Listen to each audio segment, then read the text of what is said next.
সাতক্ষীরার ভোমরা স্থলবন্দরে ভারত থেকে চাল আমদানির শেষ দিন আজ। এই মুহূর্তে বন্দরে আছেন সহকর্মী মমতাজ আহমেদ বাপি। সরাসরি যাচ্ছি তার কাছে। বাপি, আমি এখন আছি সাতক্ষীরার ভোমরা স্থলবন্দরে। ভোমরা স্থলবন্দরের ইয়ার্ডটা ভারতের চালে ভরে গেছে। গতকাল 149 ট্রাক চাল আমদানি হয়েছে এই বন্দর দিয়ে। সেখানে 5029 মেট্রিক টন চাল এসেছে এই ভোমরা বন্দরে। এতে করে চাল আমদানির সাথে সাথে এখানে কাজ বেড়েছে, ভোমরার শ্রমিকদের কাজ বেড়েছে, C&F অ্যাসোসিয়েশনের কর্মচারীদের।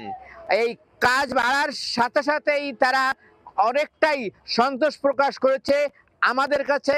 তারা জানিয়েছে যে এই চাল আজকে শেষ আমদানি হবে, এরপরে আড়সের উৎপাদনের সাথে সাথে বাংলাদেশে আর কোনো ইম্পোর্ট হবে না বলে মন্ত্রণালয় থেকে জানিয়ে দিয়েছে আমদানিকারকদের।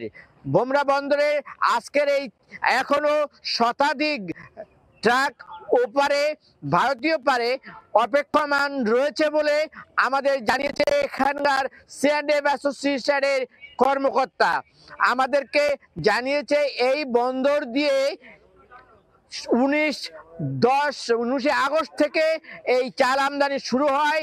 এই 3 মাস 11 দিনে তাদের চাল আমদানি প্রায় 2,32 মেট্রিক টন চাল আমদানি হচ্ছে এই ভোমরা বন্দর দিয়ে।